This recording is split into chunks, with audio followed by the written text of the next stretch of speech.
काला कुत्ता काली बिल्ली।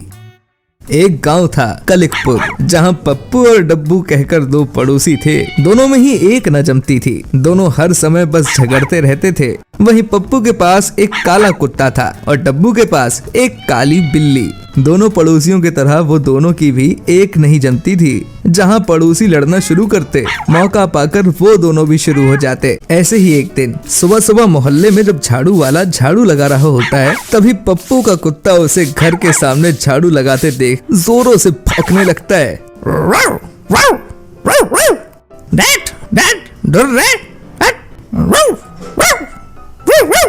कुत्ते को लगता है कि झाड़ू वाला उसके गेट के सामने गंदगी करके वहाँ से चला जाएगा, जिस कारण वो उसे दौड़ा डालता है। बचाओ, कोई मुझे इस काले कुत्ते से बचाओ। इस तरह वो वहाँ से भाग जाता है। वहीं जब सुबह पप्पू घर के बाहर आता है, छी, इतनी बदबू कहाँ से आ रही है।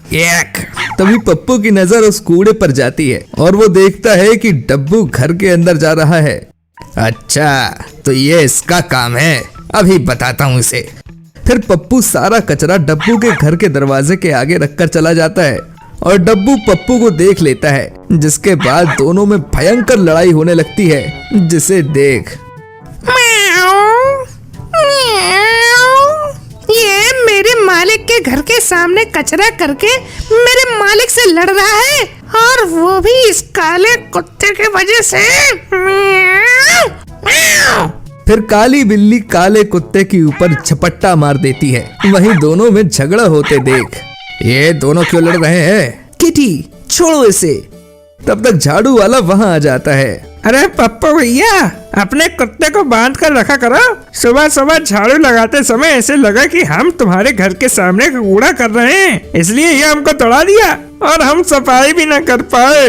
तभी पप्पू को सच्चाई का पता लगता है और वो शर्मिंदगी से वहाँ से चला जाता है। ऐसे ही एक दिन पप्पू के घर में मछली बन रही होती है। वहीं काली बिल्ली को मछली की महक आ गई और वो चोरी से पप्पू के घर में घुसकर मछली चुरा गई। और जैसे ही काले कुत्ते ने ये सब देखा, दोनों एक दूसरे पर झपट गए। ऐसे ही आए दिन कभी दोनों मालिक को देख लड़ने लगते, तो कभी एक दूसरे से यूं ही लड़ जाते। और एक दिन रात में जोरों की ठंड पड़ती है। सुन रे बासी, यही मौका है गांव के हर घर में अपने आदमी भेजकर चोरी करने का। इतनी ही तेज ठंड है, कोई बिस्तर से उठने की हिम्मत भी नहीं करेगा। सही कह रहे हो बॉस।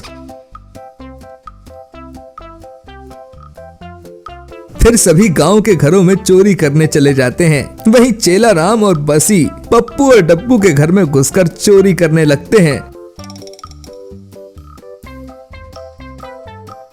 और जैसे ही वो घर से बाहर निकलने लगते हैं, तभी पप्पू और डब्बू के दोनों जानवर जाग जाते हैं और दोनों पर हमला कर देते हैं, जिसका शोर सुनकर दोनों मालिक बाहर आते हैं।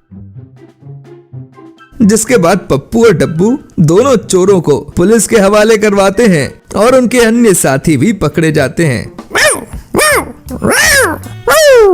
शुक्रिया, तुमने मुझे बचाया, तभी दोनों पकड़े गए। थैंक यू तुम्हें भी। अगर हम दोनों साथ में ना होते तो ये लोग कभी पकड़े ही ना जाते और हमारे मालिक एक दूसरे को दोषी बताते।